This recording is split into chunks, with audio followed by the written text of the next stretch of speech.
চাওক আজি মাত্ৰ আমি ইয়াত আনুষ্ঠানিকতা কৰিছোঁ। ইতিমধ্যে জিলা পৰিষদৰ সদস্য, আঞ্চলিক পঞ্চায়তৰ সভাপতি, BDO, COক আমি দায়িত্ব দিছোঁ। সুন্দৰ এটা স্কিম ল'ব, লৈ পেলাই গোটেই অঞ্চল যিমানখিনি পাৰে এভিকশ্যন কৰা ঠাইলৈকে এইটো বনানীকৰণৰ ব্যৱস্থা কৰা হ'ব। আজি আমি আনুষ্ঠানিকতা কৰিছোঁ। কিমান গছপুলি ইয়াত ৰোৱা হ'ব? প্ৰায় 2000 মান গছপুলি ৰোৱা হ'ব।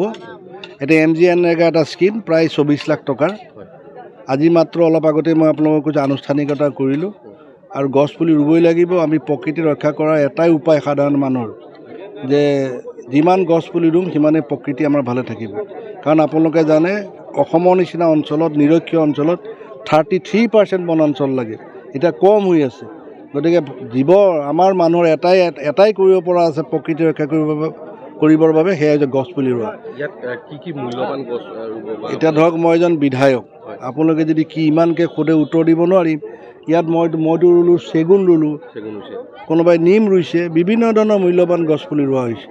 গছপুলি মূল্যৱান নে অমূল্যৱান এইটো প্ৰশ্ন নহয়।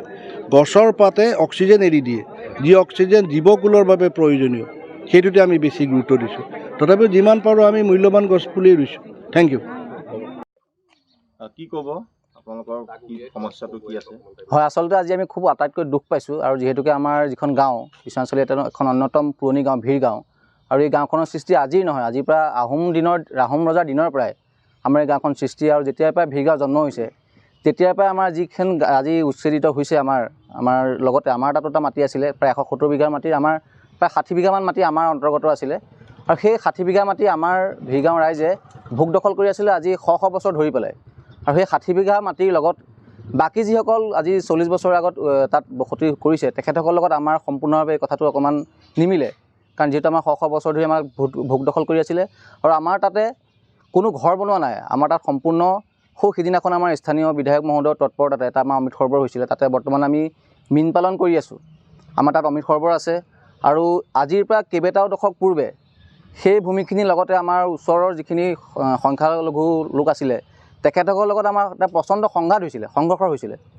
আৰু সেই সংঘৰ্ষৰ ফলত আমাৰ সেই সময়ৰ স্থানীয় প্ৰশাসন, চৰকাৰ, জিলা প্ৰশাসন সকলো আহি পেলাই এটা মিটমাট কৰিছিলে। তাৰ ফলত আমি তেতিয়াই তাত চাহ পুলি ৰোপণ কৰিছিলোঁ। আৰু সেই চাহ পুলি ৰোপণৰ যি আমাৰ উপাৰ্জন হৈছিলে, সেই উপাৰ্জনে আপোনালোকে দেখিছে পিছফালে আমাৰ ভিৰগাঁৱৰ ঐতিহাসিক বৰনামঘৰ। আৰু এই বৰনামঘৰ আমাৰ সেই তাৰ পৰাই আমাৰ বনাই থকা হৈছে। আৰু আমাৰ যি বন্তি প্ৰজ্বলন হয়, আৰু যিখিনি আমাৰ সৰ্বাংগীন উন্নতি গাঁওখনৰ হয়, সেই তাৰ যিখিনি উপাৰ্জন 2 পইচা পাওঁ, সেই পইচাৰে আমাৰ ভিৰগাঁওখন খুব সুন্দৰভাৱে ৰাইজ জীৱন নিৰ্বাহ কৰি আছিলে। কিন্তু আজি পৰিতাপৰ কথা যে আজি যি আমাৰ উচ্ছেদ হৈছে, আমাৰ এজন প্ৰকৃত আমি খিলঞ্জীয়া হিচাপে বৰ্তমান অসমৰ জনপ্ৰিয় মুখ্যমন্ত্ৰী সন্মানীয় হিমন্ত বিশ্ব শৰ্মা ডাঙৰীয়াক আমি ধন্যবাদ জনাইছোঁ। আৰু আমি খিলঞ্জীয়া হৈ পেলাই আমি যি উচ্ছেদ হৈছে আমি সমৰ্থন জনাইছোঁ। কিন্তু আমাৰ খিলঞ্জীয়া হৈ পেলাই আমাৰ যিখিনি মাটি আছিলে, আমাৰ মাননীয় মুখ্যমন্ত্ৰী মহোদয়ে কৈছিলে যে যিখিনি খিলঞ্জীয়া লোকসকলে ভোগ দখল কৰি থকা মাটি, কৃষিভূমি, সমবায় ভিত্তিত সেই কৃষিভূমিখিনি আমাৰ খিলঞ্জীয়া লোকসকলক দিয়া হ'ব। কিন্তু আমাৰ সেইখিনি মন্তব্য জনোৱাৰ পিছতো, সেইখিনি আমি জনাৰ পিছতো, তাৰপিছতো আমাৰ চাহ পুলিখিনি অলপ উঠাই দিছিলে, বা যি কি নহওক সেইখিনি বাৰু পিছত আমাৰ থাকিলগৈ। এতিয়া কথাটো হ'ল, আজি আমাৰ বৃক্ষৰোপণ এটা কাৰ্যসূচী হৈছে আমাৰ সেই সম্পূৰ্ণ মাটিখিনিত। এতিয়া বৃক্ষৰোপণৰ কাৰ্যসূচীত কি হয় যে আমাৰ সৰ্বসাধাৰণ সকলোৱে বুজিব যে এটা মাটিত যেতিয়া খেতি কৰা হয়, মাটিখিনি ভালকৈ চাহ কৰি পেলাই তাতেহে বীজ ৰোপণ কৰা হয়। এতিয়া আমাৰ আজি কি হৈছে, যিখিনি মাটি আছে সেই মাটিখিনিত 170 বিঘাৰ মাটি যিখিনি মাটি, সেই মাটিখিনিত আপোনাৰ কংক্ৰিট আছেই, তাত সম্পূৰ্ণ ভগাই নাই ঘৰ। তাত বৃক্ষৰোপণ কৰিব তেওঁলোকে নোৱাৰিলে।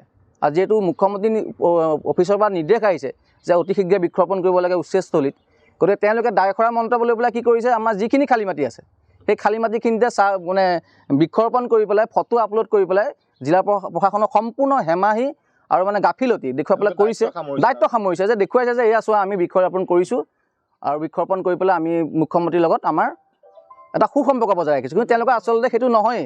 কিন্তু খিলঞ্জীয়া মানুহৰ ভূমি, আৰু সেই ভূমিখিনিৰ লগত যদি তেওঁলোকে মিলাই আছে যে আমাৰ সেই বাকী যিখিনি সংখ্যালঘু লোকসকল বসতি কৰিছিলে বা দখল কৰিছিলে, সেয়া 42 বছৰ পুৰণা, আমাৰ আজি শ বছৰ। গতিকে সেই মাটিখিনিৰ লগত আমাৰ আচলতে এইটো ৰাহিজোৰা নিমিলেই। কিন্তু যি কি নহওক, এতিয়া আমি দুখ পাইছোঁ অত্যন্তভাৱে। এতিয়া আপোনালোকে কি বিচাৰিছে? আমি এটাই বিচাৰিছোঁ যে তেওঁলোকে যিখিনি বৃক্ষৰোপণ কৰিছে, সেই বৃক্ষৰোপণ আমাৰ মাটিখিনি কিয় কৰিব লাগে? আমাৰতো বৃক্ষ আছেই তাতে। আমাৰ যাওক, এতিয়া আপোনালোকে ভিডিঅ' ল'ব, আমাৰ তাত বৃক্ষ আছেই, আমাৰ পুখুৰী আছে, গছ আছে, সকলো আছে। তেওঁলোকে গছ উঠাইছিলেহে। যদি তেওঁলোকে বৃক্ষৰোপণ কৰেই, তেনেহ'লে সিদিনাখনো কেলৈ গছজোপা উঠালে? সেয়াওতো গছ বৃক্ষ এই দুটা থাকে নেকি? সকলো গছে অক্সিজেন দিয়ে। গতিকে কথাবিলাক মুখ্যমন্ত্ৰী মহোদয়ে যিখিনি ধৰণে কৈছিলে সেইমতে কিন্তু আমাৰ জিলা প্ৰশাসন বিশ্বনাথ জিলা প্ৰশাসনে অকণো কৰা নাই, সম্পূৰ্ণ হেমাহি আৰু তেওঁলোকে নিজৰ দায়িত্বটো পালন কৰিছে। সেইকাৰণে আমি দুখ পাইছোঁ, আমি অনুৰোধ কৰাইছোঁ, আমি অনুৰোধ জনাইছোঁ যে আপোনালোকৰ সামাজিক মাধ্যমৰ জৰিয়তে আমাৰ ভিৰগাঁওবাসী ৰাইজে আৰু আমাৰ ইয়াৰ ভিৰগাঁওখন এখন সকলোৱে জানে এখন ঐতিহ্যপূৰ্ণ গাঁও আৰু আমাৰ গাঁৱত অকণমান গাঁও নহয়, আমাৰ এখন শতাধিক এখন গাঁও, শতাধিক অসমীয়া খিলঞ্জীয়া মানুহ থকা এখন গাঁও। এই সকলো সদস্যই আমি অনুৰোধ জনাইছোঁ যাতে এই বৃক্ষৰোপণৰ কাৰ্যসূচীটো বাতিল কৰক, আপোনালোকে সেইফালৰ পৰা কৰক। তাত যিখিনি কংক্ৰিট আছে, এইখিনি ঘৰ আছে, সেই ঘৰখিনি উঠাই পেলাই তাত বৃক্ষৰোপণ কৰক। তেওঁলোকে সম্পূৰ্ণভাৱে উচ্ছেদ নকৰি পেলাই, সম্পূৰ্ণভাৱে মাটিখিনি খালী নকৰাকৈ দায়িত্ব সামৰি পেলাই আজি 2-4 জোপা গছ পুলি লগাই মুখ্যমন্ত্ৰীৰ ওচৰত তেওঁলোকে মানে ভালৰি লগোৱাৰ নিচিনা এটা মনোভাৱ আমি দেখা পাইছে। গতিকে মুখ্যমন্ত্ৰী আমি অনুৰোধ জনাইছোঁ যে গোটেই বস্তুখিনি আমাৰ বিশ্বনাথ জিলাত যিখিনি উচ্ছেদ চলি হৈছে আমাৰ ননকে জাপৰি গোট, সেই বিষয়টো অকণমান আমি যিহেতুকে তাৰ লগত জড়িত হৈ আছোঁ, অকণমান ডিষ্ট্ৰিক্টতো হওক, ডিষ্ট্ৰিক্ট ওচৰ হওক, আমাক এই ক্ষেত্ৰত আমাক সহায় সহযোগিতা আগবঢ়াওক। আজি ধন্যবাদ। গছপুলি ৰোপণ কাৰ্যসূচী ভাগ হৈছিলে।